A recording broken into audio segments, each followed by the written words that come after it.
Hi, everybody.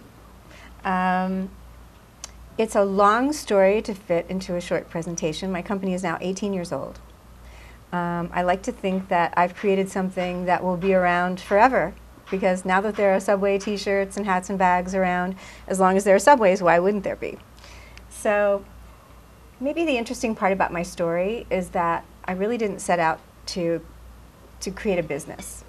Like many creative people, I had this creative idea, wow, what if people wear their Subways? And then I backed into having to create a business in support of my idea. It's the only way to get it done. So my background is I came to New York to be an actor and eventually became very successful doing radio commercials and voiceover commercials for the most part. Some on-camera commercials, a little bit of theater, but mostly voiceovers. And ironically, since my talent seemed to lie in my voice, there turned out to be a lot of age discrimination in show business, particularly with women. So over 40, my opportunities, and I had been very successful. I was the announcer for all of the Pound Puppies commercials, introduced Amstel Light Beer to the United States, made virtually hundreds and hundreds of commercials, including doing all the women's voices for Grand Theft Auto 2, if you've ever heard that. And the voice inside a baby doll, just to counteract that a little bit. So I did a whole range of things. So that was really fun, and I loved that life, and I had no idea that I would ever need to do anything else, but over 40, my opportunities, the auditions went down, down, down, and they were that same thing was happening to all of my peers that I'd been working with for 20 years. We'd see each other in the audition rooms, and instead of seeing each other 3 or 4 times a day, we'd see each other once every 2 or 3 weeks or once every couple of months, and we were going, what's going on? And then it became clear, and it actually does happen to men too. It just happens a little later, so men can usually last another 5 or 10 years before their curve happens in that business. So at the time, I naively thought, I have had my own business. So when I looked up at that Subway sign in Borough Hall and saw those big circles and thought, why hasn't anybody ever done anything with these circles? I think people would wear them if you did them the right way. I felt completely capable of making that happen. Okay, I'll do that. I do not recommend this as you're ramping up to starting a business. So sometimes people's bad experience can become a good, experience to hear about it.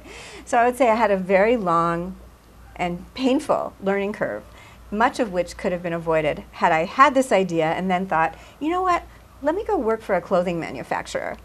Let me go work in a retail store. Let me just get my feet wet about what this industry is about and be learning while I was making a paycheck instead of it from day one coming out of my own pocket. So if you have any opportunities like that, take them. As close as you can get to the industry that you want to create a business in, do that. Sounds kind of simple, but I was clueless. So I didn't bring a lot of relevant experience with me, as you can well understand, to starting my business. There was one thing that I did bring, and that was I had been marketing myself as an actor for 20 years. In fact, a couple of stories about that are basically I came to New York City with 3 names of casting directors that I had been recommended to see. And I took those 3 names and built an entire career out of it.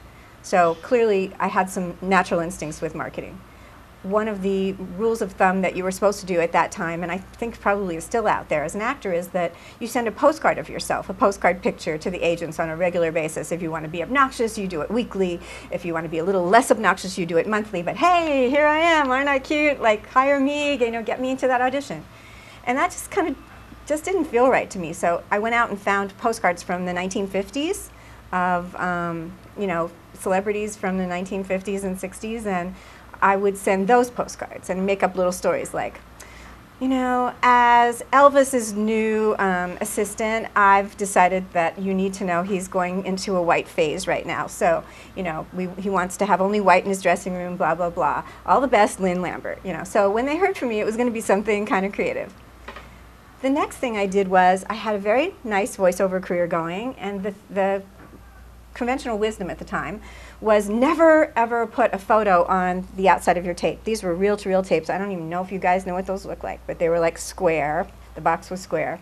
And so you were supposed to have in text, very nice looking text, your name and your agent's telephone number, or your telephone number if you didn't have an agent. And I started thinking about what I wanted to do. And from these old postcard ideas, I decided that I was going to go against conventional wisdom and create a tape cover that was sepia tone, and I hand painted them. So I painted my lips and my eyes and everything like that. So as soon as I put this label on my tape, the 3 top agents in the city had a battle, a bloody battle over who was going to sign me. So it was a cool marketing idea. It worked. So in the next several years, I did various iterations of it to keep the theme going, but to stand out. And that worked. So when I started my business, and it took 6 months to get a license from the MTA, because first of all, I had to come with them to them with the idea, and I didn't know what a license was when I first started approaching them. They said, "Oh, you'd need a license." I said, "What's that?" That wasn't a good start. And then they said, basically, "Why should we give you the license?" And they were so right, because I had no background whatsoever. And I strongly suspect that in that 6 months that it took me to get a license, they were talking to, they did sign a licensing agency, and that agency was probably approaching other T-shirt manufacturers to say, "Hey, we have this cool idea, you want to do this?" But everybody was going, "Not so much, really, no." So I, though, kept coming forward. "I want to do this. It's going to be so cool. It's going to be good." So that licensing agent then said to me, "Well, you'd have to incorporate." I said, "Okay." I did that. Then they said, "But you also, I mean, can you form a partnership? You say you know some people in the industry." My husband had friends that lived out on the West Coast, had an organic clothing company. So I said, "Can I like temporarily partner with you so I can get this license?" And they said, "Oh, sure." So they became my partner. And I kept coming back to them. "See, I did what you said. See, I did what you said. And I really want to do this, and it's going to be so great." So finally I wore them down. They just went, "Okay." So I got my license. And so obviously being relentless and resilient and all that, every entrepreneur has to do that in their own way. You have to find a way to do that. If that's not in you, you got to pull it out, because there are going to be times when you're going to need to do that. So my first samples were the idea of the birthday shirt. So it's be like the 1 train size for a 1-year-old, 2 for a 2-year-old, 3 for a 3-year-old. I had a 5-year-old at the time, and I thought, what if I could buy 15 number 5 T-shirts and have all my birthday presents taken care of for the year? But that I also realized, well, there are a heck of a lot of other, trains out there. So I thought, well, either that or you could wear your initials. And these shirts are very easy to produce. So easy to produce that they later got knocked off a lot. So that wasn't fun. But it's basically a 3-color shirt on black, because you need 2 hits of white. So I found a producer, silk screener, that could make these for me through my husband worked for a company that would have their company shirts made by this guy. He said, "Oh yeah, I can put you in touch with this silk screener." And they did these beautifully, but they couldn't do this, because this is it becomes a 12-color shirt on black. And so right away I had my first obstacle of, now I've had an idea that's too ambitious to get produced. Over the years, hitting that ceiling of, I've now come up with an idea that's really cool, but I have to find somebody that can make it, has happened to me again and again. And you just then think of anybody you know who might know. It's not necessarily straightforward. It could be friends of your parents. It can be one of your forgotten about, your old uncle who was in the blah blah industry. People do like to help. I've had a lot of people give me help, and I've asked for advice, and sometimes it's a dead end, but what's the worst case scenario? You've wasted time to take them for coffee or a phone call or whatever, and generally I think if people can help you, they will. So ultimately I did find a silk screener that could do this. So as time went on, my first customers, by the way, were Macy's Herald Square, and a few museum shops, obviously including the New York Transit Museum. So the drumbeat already started happening for, could we do a hat? So we did a hat for Macy's. Then there were a lot of messenger bags around, and I thought, what if you had a little pocket on the outside where you could put your Metro card? Wouldn't that be cool? And so I found a local manufacturer who are now Brooklyn Industries. I don't know if you've seen their stores around, but they at the time were making messenger bags for themselves, and they made them for us. And everybody liked them, but they were too expensive because they were being made in Brooklyn. So I had to find manufacturing abroad to be able to get at a price point. People would say to me, yeah, that's a cool messenger bag, but you're charging like $14 wholesale for it, and I can get a much like bigger brand like FUBU with all kinds of bells and whistles on it for $9.90. So why would I buy yours for $14? So I couldn't argue with that, so had to learn that the hard way. So then I went, I found a manufacturer who had an office in New York, who was in China, and I started being able to, in fact, their representative here in New York was also a designer. So the two of us came up with all these cool ideas. That was one of them. Putting the map on as an all-over print on products was some of the other ideas. And I had my hopes kind of dashed by how that would go when the first products turned up with a flaw, so that when you open the messenger bags, the lining ripped right off the back of the flap. And this manufacturer said, yeah, sorry. And I was like, sorry? I mean, you know, you need to replace these. This has caused a huge problem for me. I've been waiting for them for 3 months, and now I can't sell them anywhere because they're damaged. And they were like, no, sorry. So I realized, wow, I'm going to have to find manufacturers who aren't like that. So that's a continual issue, production. During the whole hip-hop craze, we took the map and we blew it up all over T-shirts, all over hoodies. They were very, very cool and very expensive to produce even abroad. At this point, we were doing them in India. I put together some photo shoots on a shoestring. There's a thing, I don't know if it's still out there, called Model Mayhem. So aspiring models, which I could really relate to because I'd been an aspiring actress when I got to New York, basically posted their pictures and said, you know, hire me. And I told them, I can hire you, I can only pay you a very small buyout fee for your photo, but we'll give you the photos, and I promise you that every time it's shown in a newspaper, a magazine, online, wherever it pops up, I'll let you know. And I knew what that meant to them. It meant they could go back to the agents they were trying to get signed with and say, hey, it was just in the New York Daily News, look at this. And that was meaningful, so we worked that out. Again, if you want to work something out and you find the right situation where it's a win-win, it'll work. She looks good, doesn't she? She doesn't look like somebody we picked up on some random website. Same with these folks here. So one of the things that Bruce wanted me to talk about was marketing. Marketing went into a whole other place than I had it in my service business and as an actor. Because when I was doing these things, I was having to go to, there's a trade show called the Magic Show, which stands for men's apparel, blah, blah. And it's done twice a year, and now there are about 8 shows that kind of are the satellites of this show. And I would be in the streetwear area, our booth, our little 10 by 10 foot homemade booth, and there would be these other huge brands that would have like a city block sized booth, sometimes 2 stories, like millions of dollars to create, and different every time, twice a year, for FUBU, Fat Farm, LRG. Could just go on and on down the list of Echo. All those brands were happening, and they were hot as pistol when this was going on. And frankly, I thought, this is my chance for my company to go national. This is very cool. This is, New York City is kind of like the ultimate urban. Let me see if I can jump out of this little pond I'm in as New York City and take this brand national and international. Promotion. We've almost never advertised so infrequently that it hardly counts, and when we did, it wasn't particularly successful. So we've based a whole lot of stuff on PR and getting our shirts on people and getting our story out to the press. And it's been strictly homemade. We haven't had a PR company doing that for us. Bill Clinton, as many of you know, moved to Chappaqua, which is right there in my neighborhood. And right after he moved in, he opened his office in Harlem. And I just said, this is just too good. So I dropped a T-shirt and #1 train hat and a few things from my line at his house to his Secret Service guys made sure it was in a big shopping bag so they could see I wasn't carrying any bombs, and it wasn't wrapped, and they could look at it. And they were extremely uncomfortable about accepting it. And they said, well, let me just, just give me a minute. And they got on the phone. Like,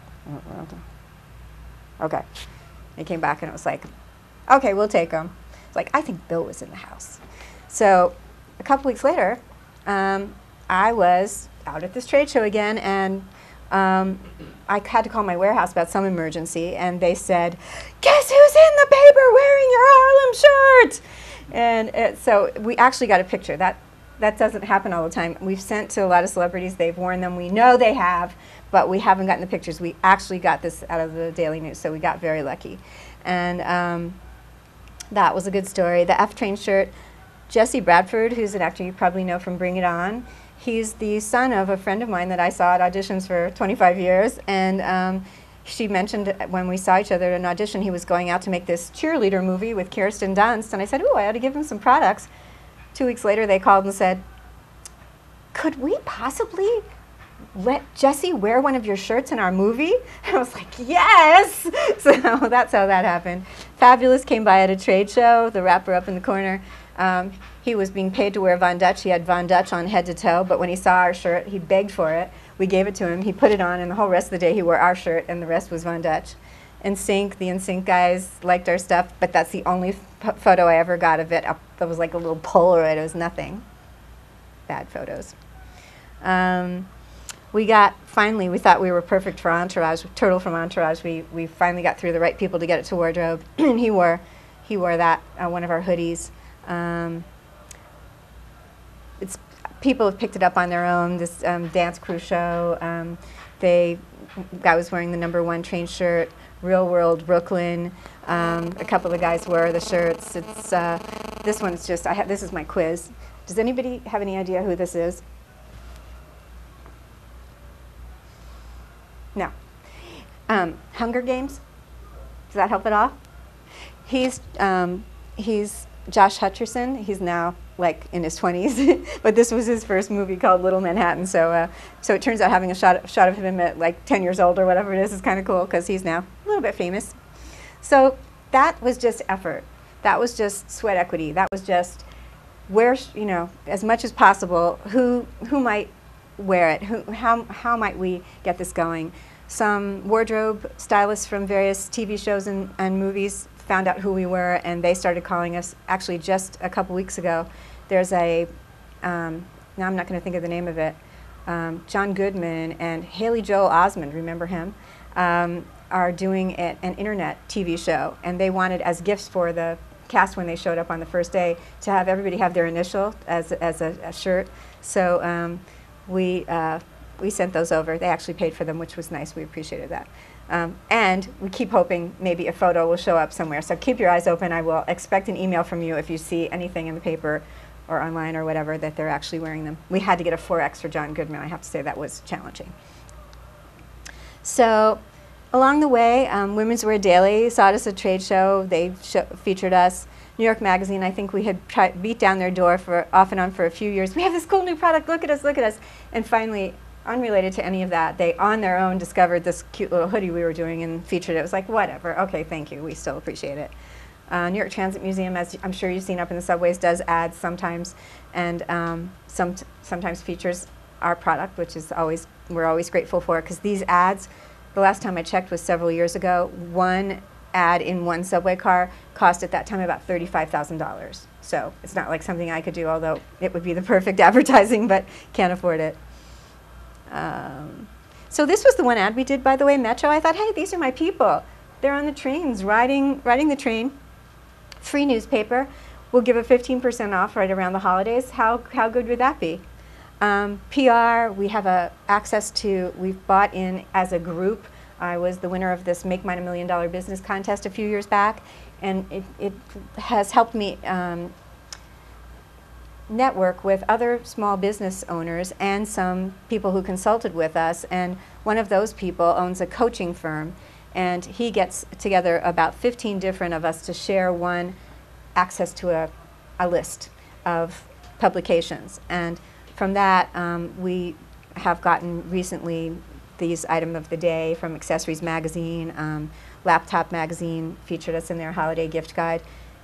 You know, except for the buy-in on the list, which is ridiculously low since we share at like $350 or something, this is the best we can do on a shoestring budget. We've sold our laptop sleeves to Apple. They chose to put them only in the New York City stores and didn't keep them on the shelves half the time, but still that was a big coup. We're sold at Museum of Modern Art Design stores. We're sold at Toys R Us, and FAO Shores gives us a little area for our products. We've sold to Urban Outfitters, both tees and accessories. So we have, you know, made it to some degree, and I'm proud of it. And that's my story.